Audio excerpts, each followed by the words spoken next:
Hi guys, this is Zookeeper Jake here at the Nashville Zoo, and I have my buddy Tony, a hyacinth macaw. This is one of the species that we feature here at the zoo in our exhibits on grounds, and then we have a pair of hyacinth macaws that we actually work with every single day, and they are ambassador animals. So they travel with us to different schools and community groups around Nashville, and then we also do shows and encounters with them here on ground. So you have a lot of opportunities here at the Nashville Zoo to see hyacinth macaws, and we're going to give you an opportunity right now to learn a little bit more about them. So if you have any questions you've always wondered about parrots, feel free to ask now. But Tony is a major flirt, and so he's checking everybody out today, and he's saying, hello everybody. Hyacinth macaws like Tony can live upwards of 60 years in human care, and he's just about 22 years old right now, so he's still a very young bird. Now, we also want to talk about feathers today, because birds have incredible feathers all over their bodies that perform a variety of different functions. It's not just to help them fly. Feathers help make birds' shapes proper. They help them stay dry and warm out in the wild. They help them communicate with other birds, and they also help them camouflage and stay hidden out in the wild. So birds like ducks are kind of one that a lot of people think of when they think of camouflage on birds. If you think of a female mallard duck, it's all brown and black and mottled. Really great camouflage when you're trying to sit on a nest.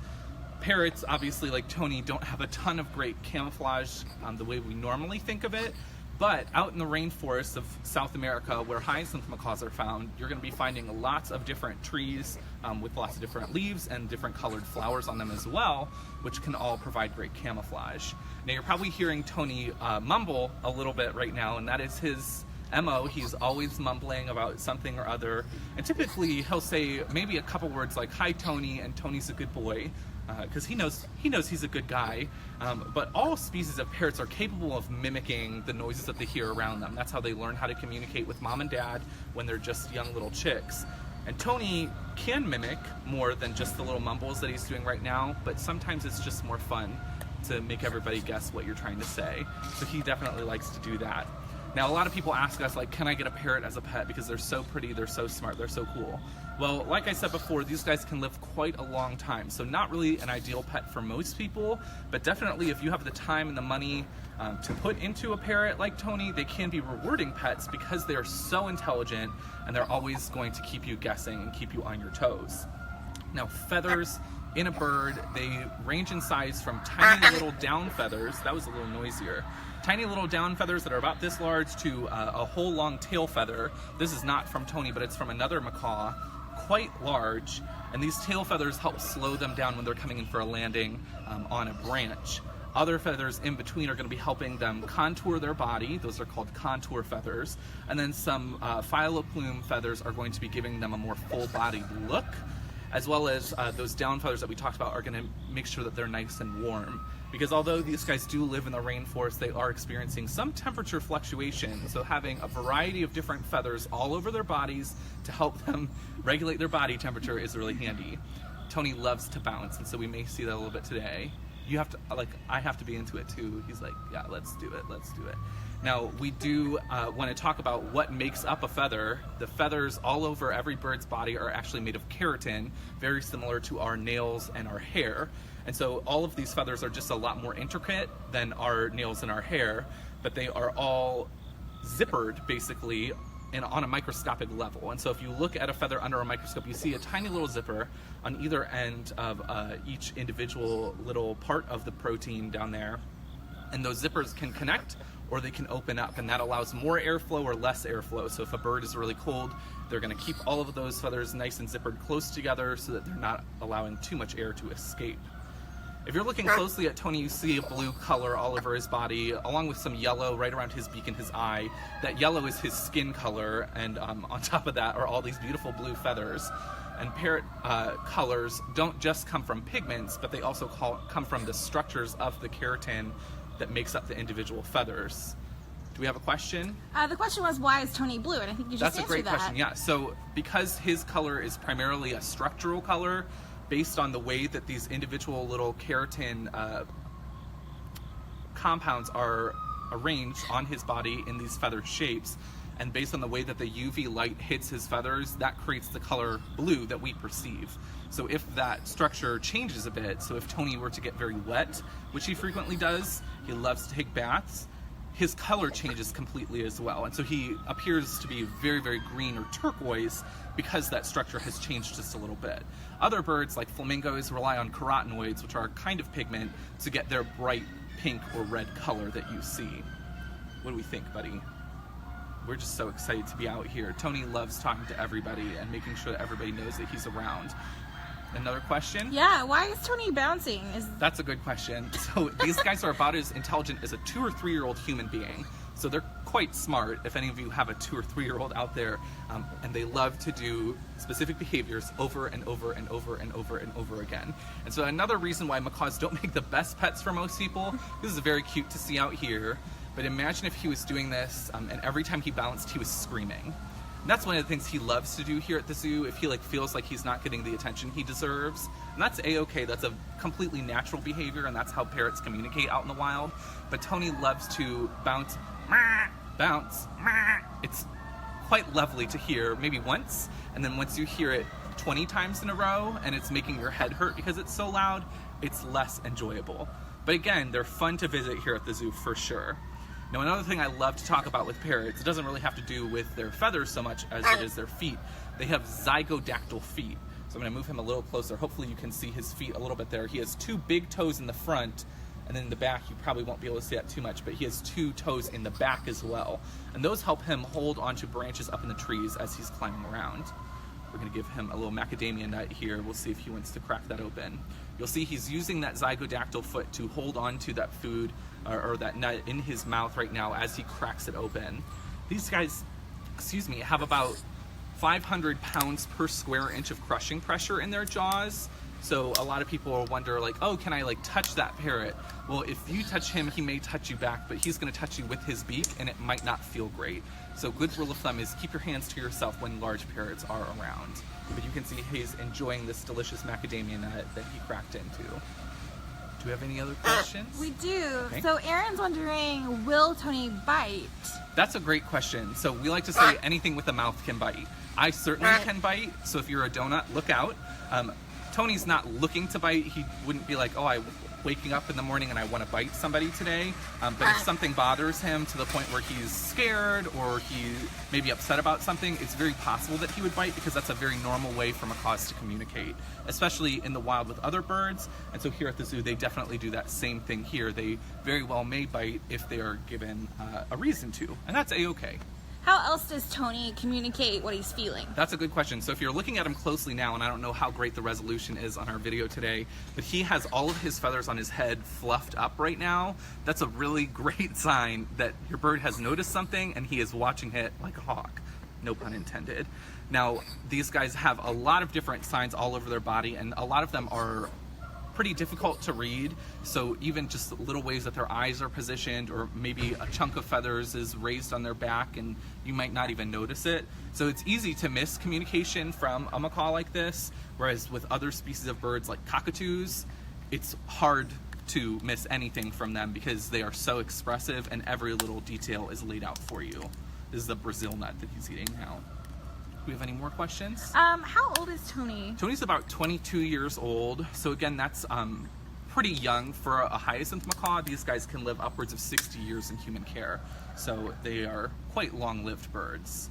And Jake, I think you mentioned at the beginning of this broadcast that Tony says a few different phrases. Yes.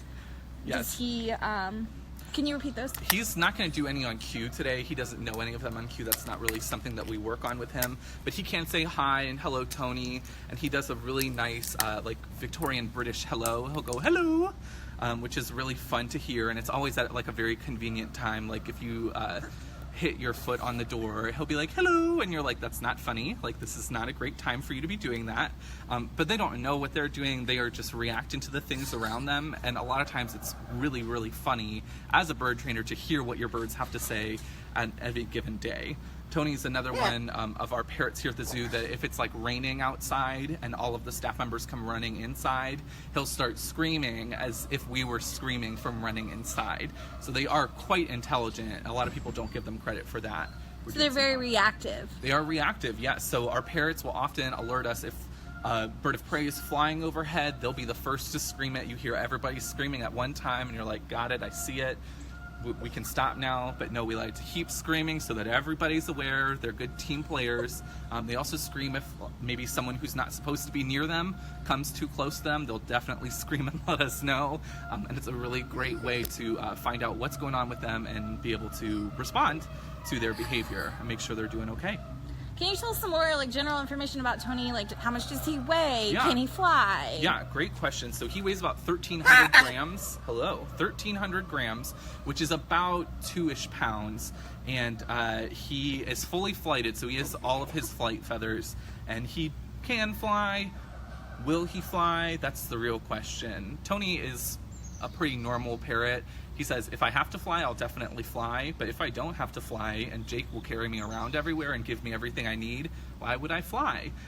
When he was hatched out, he was part of the pet trade, and so he bounced between one different home and then us, and we've been his forever home for the past 15 or so years, and he didn't really learn how to fly back then, and so if you kind of miss that critical period in a bird's life, it's a little more difficult to have them be flying every single day. It's kind of not normal to them anymore, but he can pick it up, so when he really wants to fly, he definitely gets into the air and takes off. But as you can see, we're not restraining him in any way, so if he did want to fly right now, he could. I've just been working with Tony for about 2.5 years now, and I put a lot of trust in him to just hang out with me here. Yeah. So Tony actually looks like he weighs a lot more than 2 pounds. Is that because of the feathers? Yeah, so I know I look very strong for holding this giant bird on my hand, but he really only weighs about 2 pounds. The thing you have to remember with birds is birds have hollow bones. So it's not fully like just a bone with a big hole in the middle of it, but it's a sponge work of tiny little bones inside the large bones. So their skeleton does not make up the bulk of their mass, their feathers do. And so if we plucked all these feathers off of Tony, he would be a bald little yellow bird, and his mass would probably be quite less than 1,300 grams. We're going to do some more bounces, yeah. Other general information about Tony, some of his favorite things to do here at the zoo, he loves hanging upside down, and so maybe we'll try to get a picture of that later and post it on our Facebook page, because it is fun to see Tony hanging like a bat, and that's a natural behavior that you would see out in the wild, because parrots have to rely on their feet and their beak to be able to hang and catch different, or not really catch, but grab different fruits and vegetables off of the trees.